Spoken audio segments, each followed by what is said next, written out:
ये है किस्सा कहानी और किस्सा कहानी में आप सुन रहे हैं मंजीत ठाकुर से आचार्य चतुरसेन शास्त्री का लिखा उपन्यास वयंग रक्षामा।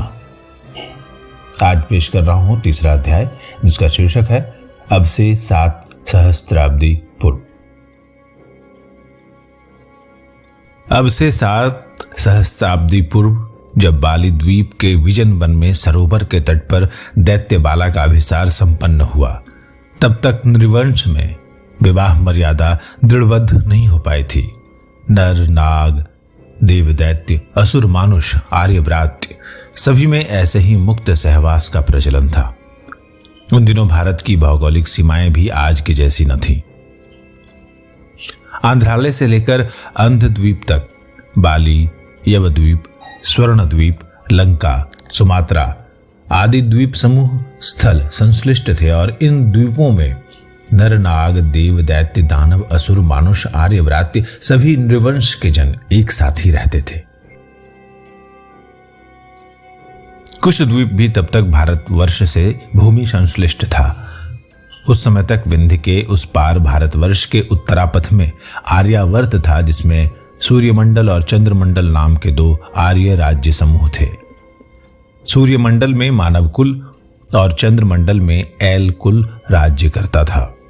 उत्तरापथ से ऊपर भारतवर्ष के सीमांत पर पिशाचों, गंधर्वों, किन्नरों, देवों और असुरों के जनपद थे। एलम आदित्यों का मूल स्थान था।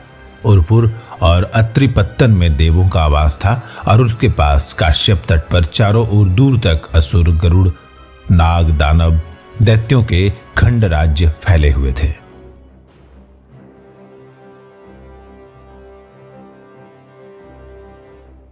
जिस तरुण ने दैत्यवाला को पौलत से रावण वैश्रवण कहकर अपना परिचय दिया था, उसी की बात कहते हैं। वो मेधावी और तेजस्वी तरुण उन दिनों आंध्रालय महाद्वीप से अपने साहसिक वीर साथियों सहित उत्तर पश्चिमी द्वीप समूहों को जय करता हुआ स्वर्ण लंका की ओर जा रहा था। उसने भारत के समस्त दक्षिणी द्वीप समूहों अंगद्वीप यानी सुमात्रा, यवद्वीप यानी जावा, मलय द्वीप यानी मलाया, शंख द्वीप यानी बोर्नियो, कुश द्वीप यानी अफ्रीका और वराह द्वीप यानी मेडागास्कर पर अधिकार कर लिया था। अब उसकी नजर चारों ओर समुद्र से घिरी हुई बड़े बड़े सोने के प्रासादों से सज्जित हुई स्वर्ण लंका पर थी, जिसे उसने अपनी राजधानी बनाने को चुना था। उन दिनों लंका का अधिपति इस तरुण का सौतेला भाई लोकपाल, धनेश, वैश्रवण, कुबेर, यक्षराज था। आजकल जिस महाद्वीप को ऑस्ट्रेलिया कहते हैं, उस काल में उसका नाम आंध्रालय था। उन दिनों भारत और ऑस्ट्रेलिया के बीच इतना अंतर नहीं था। लंका और मेडागास्कर की भूमि भी बहुत विस्तृत थी तथा भारत को ऑस्ट्रेलिया से जोड़ती थी। उन दिनों ये सब द्वीप भारत के अनुद्वीप माने जाते थे और ये द्वीप पुंज जो एक दूसरे से मिले जुले थे, इनका विशाल भूभाग लंका महाराज्य के अंतर्गत आता था। जिस समय की घटना हम इस उपन्यास में वर्णित कर रहे हैं, उससे कुछ दशाब्दी पूर्व ही कान्यकुब्जपति कौशिक विश्वामित्र ने अपने 50 परिजनों को दक्षिणारण्य में निर्वासित कर दिया था। उन दिनों ऐसी परिपाटी आर्यावर्त में थी। आर्यजन दूषित जनों को दक्षिणारण्य में निर्वासित कर दिया करते थे। इन निर्वासित जनों के दक्षिणारण्य में बहुत सारे जनपद स्थापित हो गए थे। इन बहिष्कृत 50 कौशिक परिजनों के सब परिवार दक्षिणारण्य में ही न बसकर आगे आंध्रालय तक चले गए और वहीं बस गए। आर्य सभ्यता और संस्कृति के कारण ही उनके जनपद संस्कृत और सुसंपन्न हो गए और इन परिवारों ने वहां की मूल जातियों से संपर्क स्थापित कर अपने को आंध्र घोषित कर दिया और उस महाद्वीप का नाम भी आंध्र ही रख दिया। इस जनपद का प्रमुख पुरुष महिदेव कहलाने लगा। जिस समय की घटना हमारे इस उपन्यास में वर्णित है, उस समय से कुछ प्रथम आंध्रालय का महिदेव तृणबिंदु था। तृणबिंदु मनुपुत्र नरिश्यांति का पुत्र था। इसी के काल में महर्षि पुलत्स्य वहां गए और महिदेव तृणबिंदु के अतिथि बने। उन दिनों सभी आर्य अनार्य जातियों में राजसत्ता और धर्मसत्ता संयुक्त ही थी। अधिकांश में ऐसा ही होता था। तृणबिंदु भी धर्म और राज्य का अधिकारी था। ऋषि पुलत्स्य आर्य और युवक थे, सुंदर तथा सुप्रतिष्ठित थे। संयोगवश उनका तृणबिंदु की कन्या से प्रेम हो गया। तृणबिंदु ने अपनी पुत्री इलविला उन्हें ब्याह दी और उनसे वहीं रहने का अनुरोध किया। पुलत्स्य भी वहीं अपना आश्रम बनाकर पत्नी सहित रहने लगे। कालांतर में तृणबिंदु की कन्या इलविला से पुलत्स्य को पुत्र हुआ। पुत्र का नाम उन्होंने विश्रवा रखा और उसे यत्न से वेद पढ़ाया। उन दिनों आर्यों का एकमात्र साहित्य वेद था। वह भी लिखित नहीं था और न आज की भांति 4 वेदों के रूप में परिपूर्ण था। केवल थोड़ी सी अस्त व्यस्त ऋचाएं थी जो कंठगत रहती थीं और कंठपाठ से ही ऋषि कुमार पढ़ते थे। आयु पाकर उनमें जो नवीन ऋचाओं का सर्जन कर सकते थे वे स्वयं ऋषि पद धारण करते थे। युवा होने पर इस तरुण को भरद्वाज ने अपनी कन्या दे दी। उससे वैश्रवण का जन्म हुआ। वैश्रवण बड़ा तेजस्वी, मेधावी और उत्साही तरुण था। ऋणबिंदु और पुलत्स्य के समुद्योग से आर्य दिग्पालों ने उसे धनेश कुबेर का पद देकर लोकपाल बना दिया। पुष्पक विमान भी उसे भेंट किया। पिता के परामर्श से वह दक्षिण समुद्र के कूल पर त्रिकूट पर्वत पर बसी हुई लंकापुरी की अपनी राजधानी में रहने लगा और परम ऐश्वर्य भोगने लगा। इस समय यह नगरी सूनी पड़ी थी। इसके चारों ओर सुदृढ़ दुर्ग था, गहरी खाई थी, अस्त्र शस्त्र और स्वर्णमणि वहां भरपूर थे। वैश्रवण कुबेर ने लोकपाल होकर नगरी को फिर से बसाया, उसे उन्नत किया और देव, गंधर्व, यक्ष, अप्सरा और असुर दानवों से संपन्न किया। वास्तव में नगरी दैत्यों की थी। हेति और प्रहेति नामक 2 संपन्न दैत्य सरदार थे। हेति ने कालदैत्य की बहन भया से विवाह किया था। उससे विद्युत केश नामक पुत्र उत्पन्न हुआ, जिसका विवाह संध्या के पुत्री सालक टंकटा से हुआ। उससे सुकेश नामक पुत्र उत्पन्न हुआ। उसे विश्वावसु गंधर्व ने अपनी पुत्री वेदवती दे दी, जिससे उसके 3 पुत्र हुए, माली, सुमाली और माल्यवान। ये तीनों ही भाई बड़े वीर्यवान और तेजस्वी हुए। अवसर पाकर इन्हीं तीनों भाइयों ने दक्षिणी समुद्र तट पर त्रिकूट सुवेल पर्वत पर 30 योजन चौड़े और 100 योजन विस्तार की लंकापुरी बसाई और उसे विविध भांति संपन्न किया। हिरण्यपुर का अतोल हिरण्य लालाकर इन्होंने सुवर्ण ही के प्रदीप्त प्रासादों को निर्माण किया। धन रत्न मणि से वे प्रासाद अपूर्यमाण किए। इन्हें नर्मदा नाम की गंधर्वी ने अपनी रूप यौवन संपन्ना 3 पुत्रियां दे दी। गंधर्व पुत्रियों से माल्यवान को 7 पुत्र और 1 पुत्री हुई। सुमाली को 11 पुत्र और 4 पुत्रियां हुई। माली को 4 पुत्र हुए। इस प्रकार इन तीनों भाइयों का दैत्य परिवार वृद्धिगत होकर सुपूजित हुआ। संपदा भी बहुत बढ़ी। अपने प्रबल पराक्रम से इन तीनों भाइयों ने पुत्र पौत्र परिजनों के साथ आसपास के द्वीपों को विजित कर अतोल मणि, माणिक्य और स्वर्ण एकत्र कर लिया। और इसी समय तृतीय देवासुर संग्राम का संकट आ उपस्थित हुआ। इस संग्राम का मूल कारण काश्यप सागर तट में प्राप्त वे स्वर्ण की खानें थी जो हिरण्यकश्यप को प्राप्त हुई थी और जिन पर अभी तक दैत्यों का ही अधिकार था। जिस समय समुद्र मंथन हुआ और देवों, असुरों तथा नागों ने मिलकर प्रथम बार काश्यप सागर को पार किया तो भाग्य से ही दैत्यों को ये स्वर्ण खाने मिली।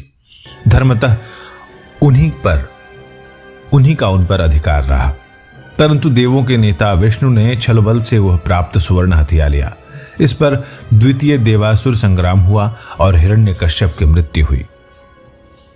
परंतु इसके बाद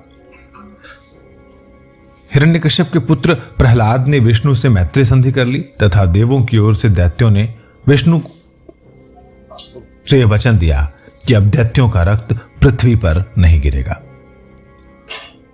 परंतु हिरण्यपुर और वहां का सारा स्वर्ण भंडार दैत्यों ही के अधिकार में था। दैत्य उसके कारण अधिक संपन्न थे। ये बात देवों के नेता विष्णु को बहुत खल रही थी। उसका तर्क यह था कि दैत्यपति हिरण्यकश्यप का वंश और उसका वंश एक ही दादा के संतान है।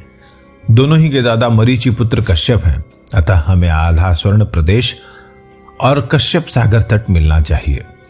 उधर विष्णु पुत्र वैवस्वत मनु एलम का निवास छोड़कर भारत में आर्यावर्त की स्थापना कर चुके थे। इसलिए दैत्यों का जवाब था कि पहले तो सूर्य का मूल वंश अब यहां है नहीं, दूसरे ये स्वर्ण प्रदेश हमारे दादा का पैतृक नहीं है, हमारा अपना अर्जित है, इसमें आधा हम देवों को क्यों दें? झगड़ा बढ़ता ही गया। प्रहलाद की मैत्री कुछ काम न आई और प्रथम प्रहलाद पुत्र विरोचन का समर क्षेत्र में देवों ने वध कर दिया। फिर तुमुल देवासुर संग्राम में देवों की छलबल से जय हुई, बलि बंदी हुआ। ये तीनों दैत्य बंधु भी इस विकट संग्राम में सेना सहित पराजित हुए। इस संग्राम में इनके सारे भट्ट और परिजन मारे गए। बड़ा भाई माली तो रणभूमि में ही काम आया। सुमाली और माल्यवान सब सहायक सेना और परिजनों के विनाश तथा दैत्यराज के पतन से हतप्रभ, विक्षिप्त और शोकग्रस्त हो लज्जा, शोभ और भय तथा ग्लानि के मारे लंका लौटे ही नहीं, पाताल में जाकर छिप गए। कुछ ग्लानि से और कुछ देवों के भय से उनका साहस लंका में जाने का नहीं हुआ। आजकल जिस स्थान को अबिसीनिया कहते हैं, उन दिनों वही पाताल कहलाता था। सोमाली के इस स्थान को आज भी सोमाली लैंड कहते हैं। वो स्थान अफ्रीका के पूर्वी भाग में है। लंका चिरकाल तक सूनी, उजाड़ और आरक्षित बिना स्वामी की नगरी की भांति विपन्ना अवस्था में पड़ी रही। उसी सूनी लंका पर वैश्रवण ने लोकपाल धनेश कुबेर होकर आर्य नेताओं और देवों की सहमति से अधिकार कर लिया। बहुत काल बीतने पर सोमाली फिर अपने गुप्तवास से प्रकट हुआ। इस समय सोमाली वृद्ध हो चला था। उसके साथ उसकी षोडशी पुत्री कैकसी और 11 पुत्र थे। वे सभी बालक ही थे। उसकी इच्छा थी कि वो किसी भी प्रकार अपनी लंका का उद्धार करे और उसी में अपने इस प्रतिष्ठित दैत्य वंश को फिर से स्थापित करे। परंतु अग्नि के समान तेजस्वी कुबेर लोकपाल को देखकर उसका साहस न हुआ। अब वो सोचने लगा कि अब मैं ऐसा कौन सा काम करूं जिसमें मेरे कुल की भलाई हो। उसने दूरदर्शिता से विचार कर अपनी प्राणाधिका पुत्री कैकसी से कहा, हे पुत्री, तो रूप और गुण में लक्ष्मी के समान है। अब तू युवावस्था को प्राप्त हुई। मैं चाहता हूं कि तू प्रजापति के वंश में उत्पन्न पुलत्स के पुत्र विश्रवा मुनि के पास जा और उसको पति बनाकर कुबेर के समान तेजवान पुत्र उत्पन्न कर। जब तक तू ऐसा नहीं करेगी, हम बंधन मुक्त नहीं होंगे। इस प्रकार कैकसी को सब आगा पीछे समझा बुझाकर उसने उसे पुलत्स पुत्र विश्रवा के पास उसके आश्रम में भेज दिया। कैकसी ने विश्रवा के पास जाकर कहा, हे तपोधन, मैं दैत्य महासेनापति सोमाली की कन्या हूं और आपके पास पिता की आज्ञा से पुत्र प्राप्ति की अभिलाषा से आई हूं। विश्रवा मुनि अब अधेड़ावस्था में थे। इस रूपसी तरुणी दैत्यबाला के ये वचन सुनकर और उसका तारुण्य देख मोहित हो गए। उन्होंने उसका प्रस्ताव स्वीकार कर लिया और उसे अपने निकट आश्रम में रख लिया। सोमाली दैत्य भी पुत्रों सहित वहीं विश्रवा के आश्रम में जाकर रहने लगा। सोमाली बड़ा दूरदर्शी और राजनीतिज्ञ पुरुष था। इस कार्य से उसका संबंध प्रजापति के वंश से स्थापित हो गया। अब वो पुत्री के पुत्र की धैर्यपूर्वक प्रतीक्षा करने लगा।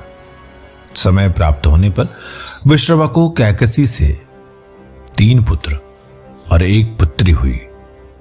पुत्रों में रावण, कुंभकर्ण और विभीषण तथा पुत्री शूर्पणखा। विश्रवा ने तीनों पुत्रों को विधिवत वेद पढ़ाया, परंतु इन बालकों के नाना सोमाली की तो कुछ दूसरी ही अभिसंधि थी।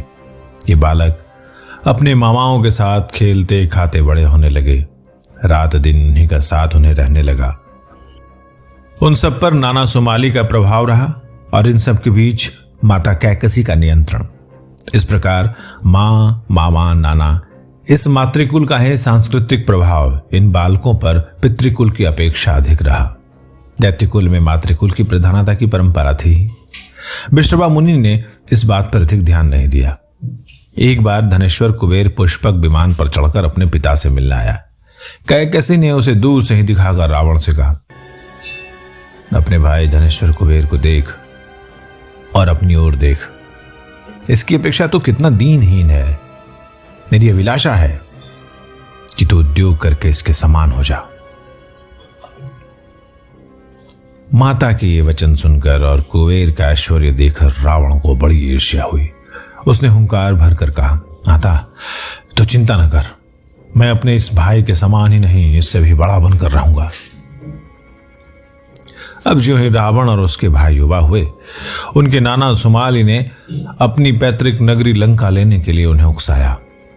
बहुधा सुमाली रावण को छाती से लगाकर और लंबी लंबी सांसें लेकर कहता, अरे दौहित्र, मैं तुझसे क्या कहूं। हम 3 भाइयों ने अपने भुजबल से हिरण्यपुर की अतोल संपदा, कोटि भार स्वर्ण इस लंकापुरी में लाकर इसे संपन्न किया। इसके हर में सौध सब हिरण्यपुर के अनुरूप स्वर्ण से ही निर्मित कराए। उसे मैंने सब भांति सुपूजित सुप्रतिष्ठित किया, परंतु भाग्य दोष अब वो मेरी स्वर्ण लंका मेरी न रही। आज यदि वो मेरी होती तो पुत्र तू ही इसका स्वामी और अधिपति होता। वो सब धन रत्न मणि माणिक हिरण्यमय सौध हर में सब तेरे ही तो हैं। पुत्र तू उनका स्वामी है। यहाँ के सब स्वर्ण भंडार, शस्त्रागार और वैभव का मैं तुझसे कहां तक वर्णन करूं। आज तुझे प्राणों से प्रिय अपने दौहित्र को अनाथ की भांति देखकर मेरी छाती फटती है, परंतु मैं कहता हूं पुत्र, एक दिन तू ही लंका का अधीश्वर, दक्षिण का लोकपाल और इन सब द्वीप समूहों का स्वामी हो, सर्वजयी यशस्वी नरपति हो। मैं तेरे अंग में ऐसे लक्षण देख रहा हूं और मेरे ये पुत्र तेरे मामा प्रहस्त, अकंपन, विकट, कालिकामुख, धूम्राक्ष, दंड, सुपार्श, महावल, शहलादि, प्रहस्त और भास्कर सब तेरे अधीन मंत्री होंगे। रावण महत्वाकांक्षी, साहसी और मेधावी था। इस प्रकार नाना और मामा के बारंबार उकसावा दिए जाने से उसके मन में महाराज्य संगठन की आकांक्षा उत्पन्न हो गई। उसमें 3 रक्तों का मिश्रण था। प्रजापति के वंश का सर्वोत्तम आर्य रक्त, बहिष्कृत व्रात्य रक्त और दैत्य रक्त। वो अपने भाइयों, मित्रों, तरुणों को लेकर आंध्रालय से निकला। उसका प्रधान सेनाकार, उसका नाना सुमाली उसके साथ था। सुमाली के 2 पुत्र प्रहस्त और अकंपन तथा माल्यवान के पुत्र विरूपाक्ष तथा मारीच महोदर मंत्रियों की भांति उसके साथ थे। वो एक एक करके सब द्वीप समूहों को जय करता हुआ इस समय यह द्वीप में आ पहुंचा था। यहां तत्कालीन वातावरण और प्राचीन इतिहास पर थोड़ा प्रकाश डालना आवश्यक है। इसका विस्तृत प्रागैतिहासिक युग यत्किंचित दिग्दर्शन करने के बाद हम अपने उपन्यास को आगे चलाएंगे।